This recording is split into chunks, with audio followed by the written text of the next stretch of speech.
top 10 list hurt more than they help. But top 10 list could be helpful. Let's say if you're a consultant and you are trying to build your career, you want to make sure that you are building your career on the product that are likely to be more successful. Now, consulting base and the access of talent is also a factor for you as the ERP buyer because you need people to be able to support your product in the long term. If you don't have access to talent, then you are going to be locking with the vendor. So today we are going to be talking about the top 10 ERP products that are likely to do well.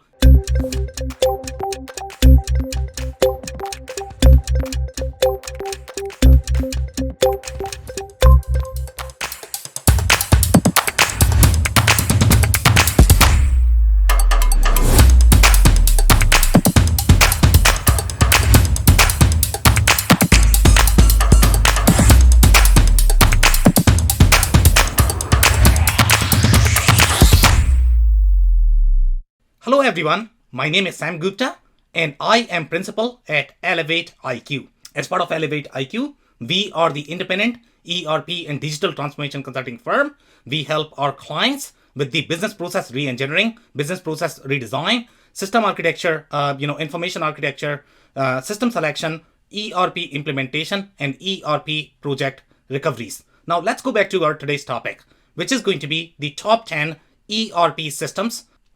Now, when we look at these systems, there is always a confusion in the community between the ERP vendors versus the ERP systems.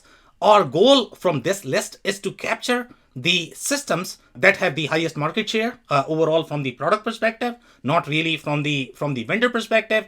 There is a chance that there could be a really big vendor such as SAP, but they might not have a product that might be dominant in this specific category.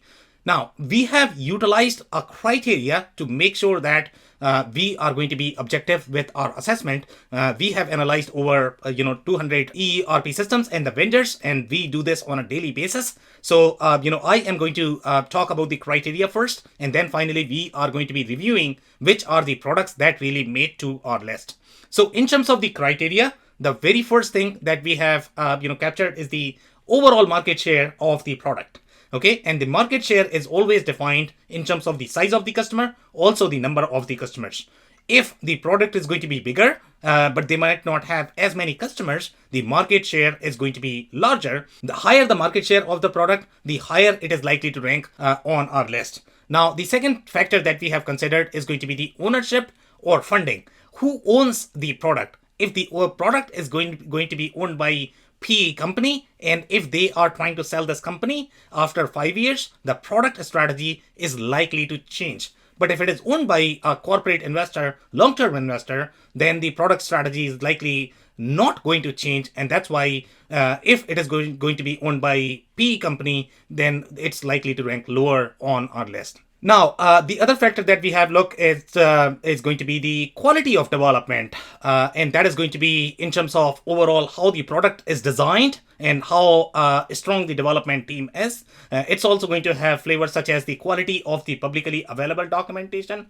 Typically, when the product is going to be acquired, the documentation is not going to be as strong. That makes it difficult for the ERP selection companies to be able to select the right product. It also makes it very difficult for the users and the consultants to work on that product. So the better the development, the more cloud native the functionality is natively as part of the product, the higher it is likely to rank on our list. The community and ecosystem. The community plays a very important role because that's how the consulting base is actually defined for a product. The larger the consulting base, the higher success the product is going to enjoy, and you are going to have the higher access to the talent. So if the community is vibrant, we have looked at various different channels such as social media, communities, what is the level of engagement, and we have compared all of that and considered that as a factor for our analysis. Now, overall, the product share and the acquisition strategy, whether that is really aligned with the product or is it just another product in their portfolio.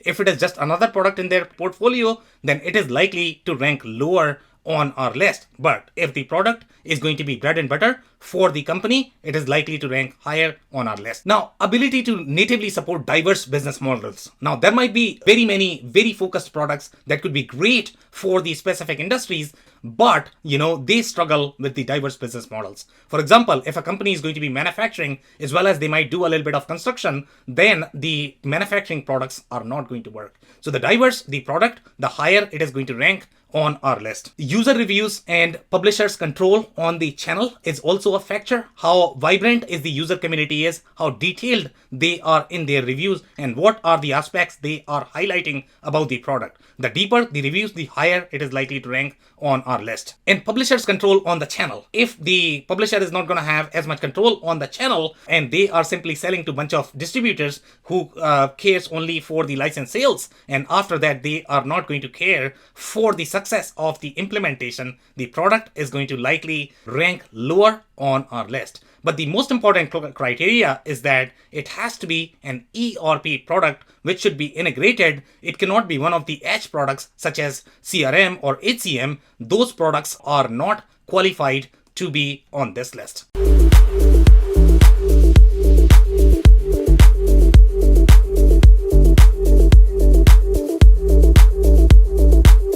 Now, number 10 on our list is the Sage Intacct product. And the reason why Sage Intacct is part of this list is because Sage Intacct is one of the top 3 cloud native products that started as the cloud native, and it is in very capable hands of Sage, which is obviously number 5 ERP vendor on our list, and they have large market share. They have very high influence on the accounting community. Sage Intacct is also a product that is distributed by the large accounting firms, is the only one which is AICPA certified, and accounting community just loves the product because the accounting segmentation capabilities, the report writer, it's fairly unique compared to other similar products such as your Acumatica or NetSuite.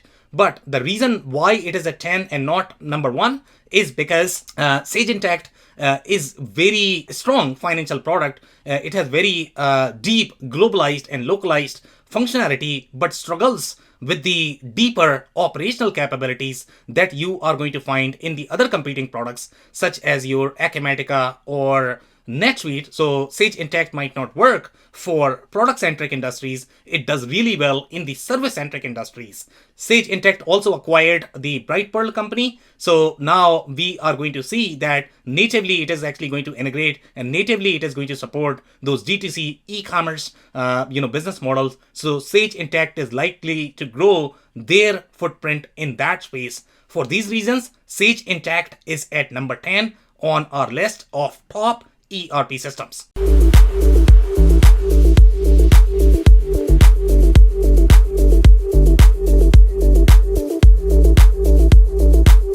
Now, number 9 is Acumatica. The reason why Acumatica is number 9 on our list, it might not have as large market share as SAP S/4HANA or Oracle Cloud ERP, but Acumatica's market is different. It is targeted for the smaller to medium-sized businesses, and it has really vibrant ecosystem. It is really operationally deep in some of the specific industries. In fact, for some industries such as your distribution, the product may have some of the WMS capabilities natively supported as part of the product, which might be cost prohibitive for companies that can't really afford those integration dollars and they can't afford the licensing fee for 2 different systems. So Acumatica is very strong in the distribution retail space. It is also strong in the construction space. Acumatica is owned by the EQT private equity company that also has IFS in its portfolio. So obviously they are backed by large private equity firm,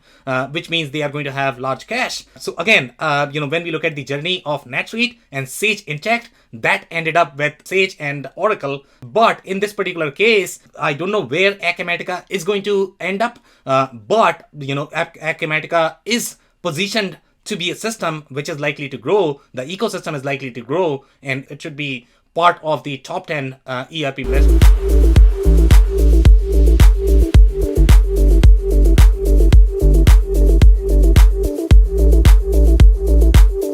Now, number 8 on our list is Epicor Kinetic. Now, the reason why Epicor is part of our list, number one, Epicor has far higher market share overall from the company perspective compared to other companies. Obviously, it is going to be lower than your Sage and Infor, but it is going to be higher than other similar companies such as your Plex, your QAD. Epicor is the only mixed mode manufacturing product. Okay, there are only few products that can do mixed mode manufacturing, and Epicor is one of the few of them. The other mixed mode manufacturing product is going to be Infor CSI. Sure, your Acumatica, NetSuite, they are all going to claim that they have the mixed mode manufacturing capabilities as well, but they are not going to be as deep as Epicor. Epicor Kinetic also has very deep Industry 4.0 MES functionality that even some of the other deeper products struggle to have. For example, Infor CSI did not have very strong MES component. It utilized add-on. Natively, it did not support that. Now, with the new MES acquisition, Infor is likely to have that as well. But until then, Epicor is a very strong product for the light manufacturing, for the mixed mode manufacturing, as well as for the distribution verticals. The Epicor's challenge is going to be that it utilizes a white labeled enterprise quality management product for its product suite. Now, when you are going to get into the complex manufacturing regulated verticals, that's where Epicor Kinetic is probably going to struggle compared to other products that will have the quality add-on owned by the publisher as opposed to Epicor. For these reasons, Epicor lands at number 8 on our list of the top ERP systems.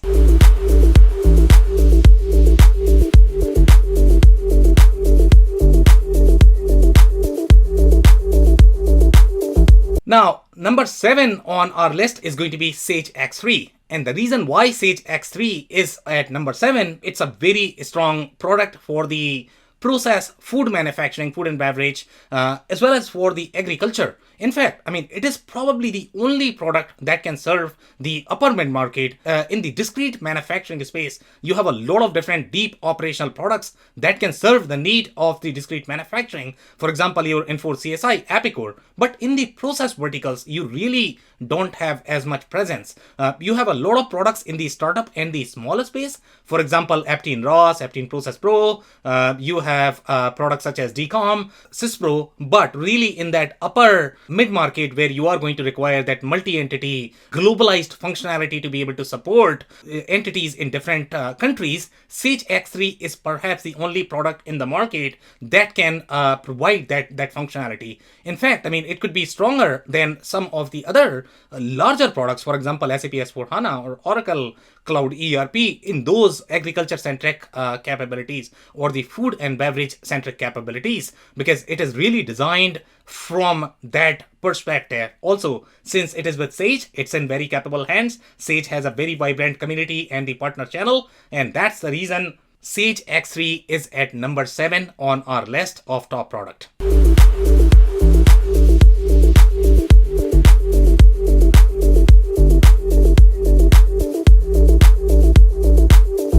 Now, number 6 is the Infor CloudSuite Industrial product from Infor. And the reason why Infor CloudSuite Industrial is at number 6 is going to be because, it has very deep mixed mode manufacturing capabilities, just like Epicor, but it also owns the quality module.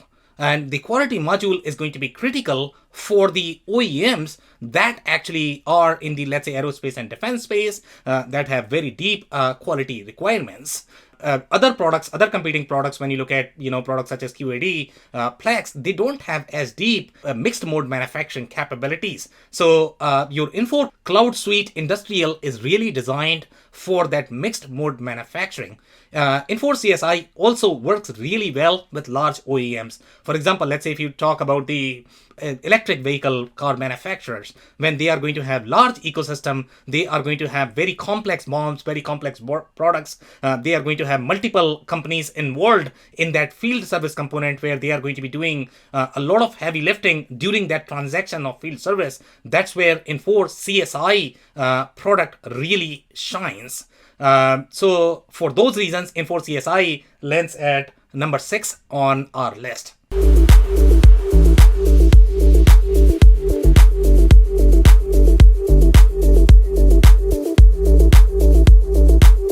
Now, number 5 on our list is going to be the product called IFS. And the reason IFS is at number 5 is because it has much higher product share. It's far more globalized products compared to your Epicor or Infor CSI, because it can work in a lot of different large engagements where Epicor or Infor are going to struggle. IFS is also positioned for a very unique industry in the airline ecosystem and also in the field services ecosystem.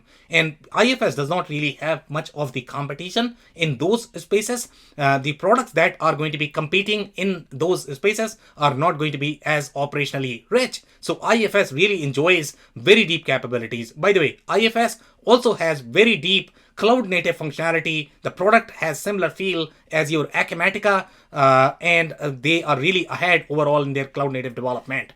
And by the way, since Acumatica and IFS are part of the same portfolio, there might be a play overall in Acumatica joining IFS, or IFS, they both are serving the similar set of customers where they might have slightly more easier migration path when smaller customers are going to move from the Acumatica to IFS. So there could be some synergies there. And that's the reason why IFS ranks at number 5 on our list.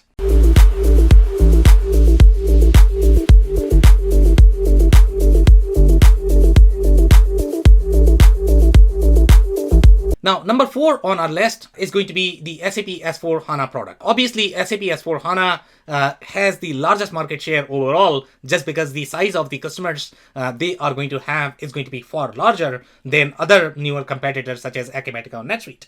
Now, SAP has S4 HANA, the reason why it is at number 4 is because it is behind in the native capabilities for the cloud native development. It's not operationally as strong as some of the other competitors, such as your Microsoft or Oracle. It is also not as integrated as the other competitors, such as your Infor and Epicor. And so it is not going to provide as deep operational capability. But the companies that are going to be really globalized, they sometimes prefer the financial capabilities and the control far more than plant level capabilities, and sometimes they might be using an operational product at the plant level but at the corporate level, and they might be using SAP S4 HANA. For those reasons, SAP S4 HANA lands at number 4 on our list for the top ERP products.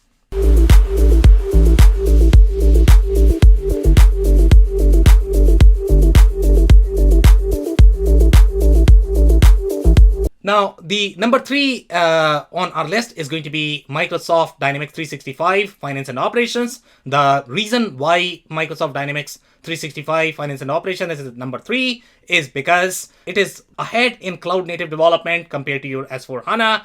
It can compete in those large spaces, in the large accounts. It is very localized and globalized product, similar to your SAP S4 HANA as well as Oracle Cloud ERP. The reason why it ranks at number 3 as opposed to number 1 is because Microsoft does not have as much control on its channel, the way they operate. So sometimes we have seen a lot of implementation challenges. It could be hit or miss depending upon the partner you find. So you need to put a lot more work if you are going for the Microsoft channel. The other challenges Microsoft has is Microsoft is not really an ERP company. Their larger market share is still with the other products such as your infrastructure, Azure, communication, Microsoft 365. So ERP does not get as much attention as we like to see from the overarching corporate strategy perspective. And that's the reason why Microsoft 365 F&O is at number 3 on our list.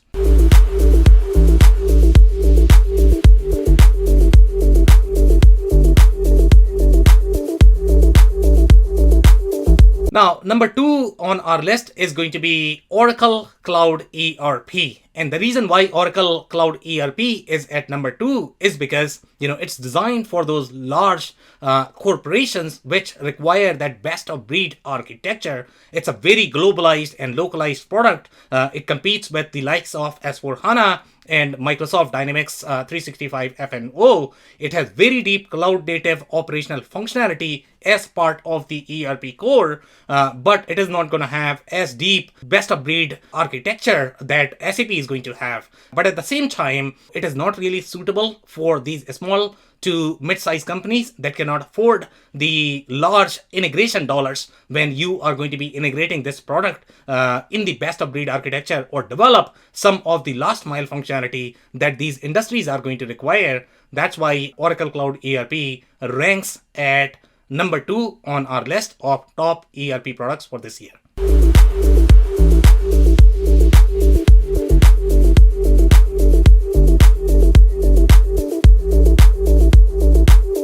Now, number 1 on our list is the NetSuite product. And the reason why NetSuite is number 1 on our list is because it's far globalized and localized product, far more globalized and localized product compared to your Acumatica and perhaps Sage Intacct. Sage Intacct may be similar, or maybe may have slightly more global footprint, but NetSuite does have very deep multi-entity functionality that other cloud native vendors don't have as of today. It is also very operationally deep product. It can support many different diverse business models. For example, let's say if you are in the apparel space and if you have the metrics inventory, NetSuite can do all of that. NetSuite can do a subscription-based business model. NetSuite can support the omni-channel architecture, which is very strong in the e-commerce communities. NetSuite can work with a lot of different service companies, and also, since it can work with a lot of different companies from the small to medium size to the upper mid size, it's a product that probably is going to have wider adoption due to the diverse nature of the product, and also since it is in very capable hands of Oracle, obviously it is going to receive the funding and the attention, and the acquisition strategy is also aligned, and the development strategy is also aligned with the NetSuite product. So that's it for the list. If you would like to understand our criteria at a deeper level, we are going to include the resources in the comments that is going to have far deeper description of our criteria and our reasoning why we chose these products for our list. If you agree or disagree, we would love to hear from you. What is your perspective? We rely on your insight to finalize this list. So your comments and interaction is going to be super important. If you have not subscribed to our podcast, you can head to wbs.rocks and we publish a lot of content resources. So make sure you guys subscribe to Apple, Spotify, or Google. Also hit the subscribe button on YouTube. Thank you so much for tuning in. I'll see you in the next video.